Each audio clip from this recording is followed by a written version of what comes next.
Hi, everybody, and welcome back to another episode, the first ever pilot episode of Injustice Minority.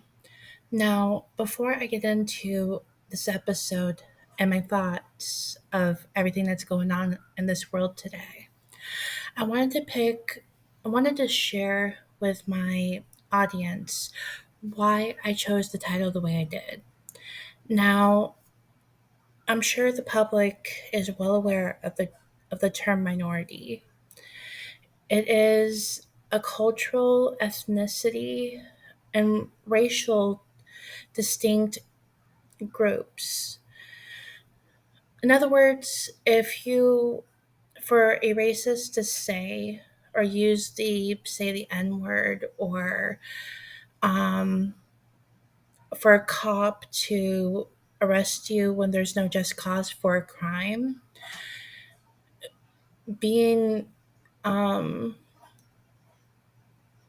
racially profiled or any of those kinds of things. Minority citizens are African Americans, Chinese, Japanese, Asians, but it's not just race either.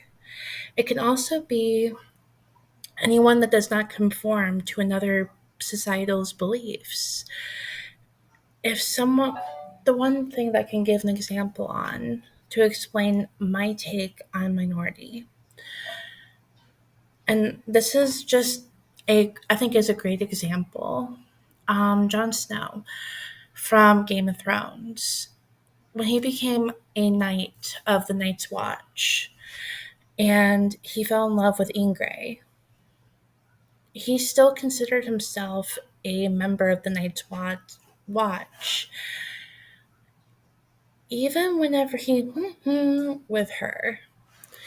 And as a member of the Night's Watch, you cannot with anyone. And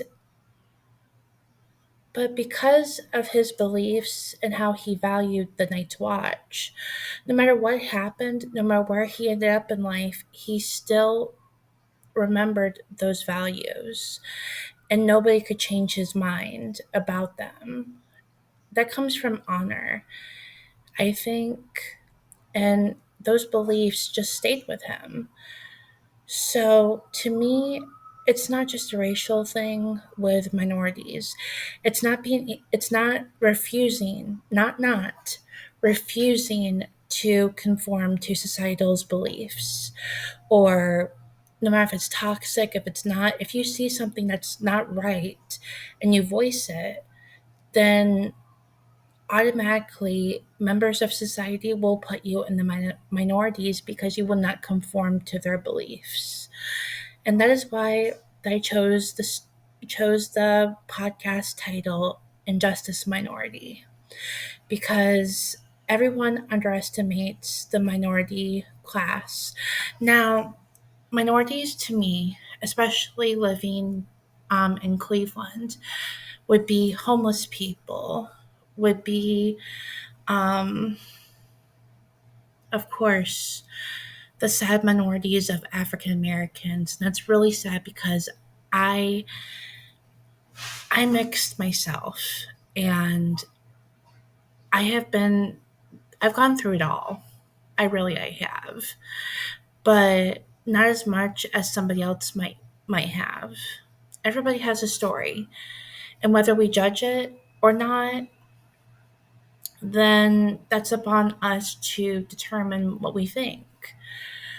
Now, radical police brutality doesn't just include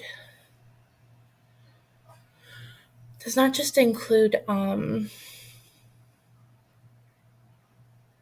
racial slurs from cops or being racially profiled.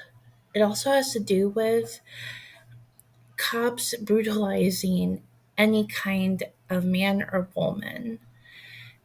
And mostly these are toxic, horrible cops who, as far as they get, it's just a slap on the wrist.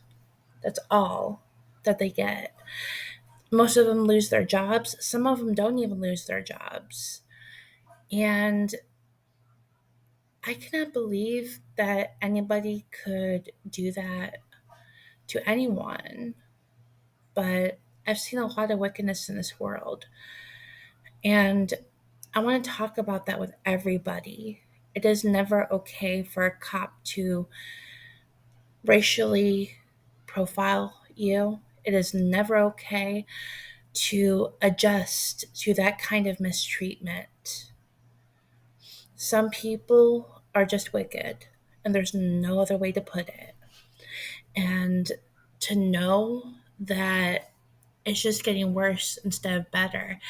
Come on, it is 2024. We should not be going backwards, we should be going forwards. And this is just one of the many subjects that I will be talking about. I will also be talking about affirmative action. I will be talking about all the hard subjects that people think are not there, but they're just being ignored. I will not be ignoring them. I will be embracing them. I will be sharing those feelings with everybody because one of my friends, her daughter, because of affirmative action, she will never know that she got into a school with her own on her own merit. Because of that, that is probably the hardest lesson that any girl, especially at the age of 16, should ever have to go through. And nobody should have to adjust to that kind of behavior. And the fact that anyone does adjust, I feel so bad for you. I feel bad for anybody that has to adjust to those behaviors. No one should.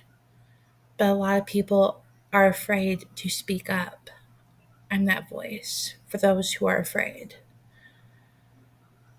Now, thank you for listening, and please like and subscribe to my podcast, and like and subscribe to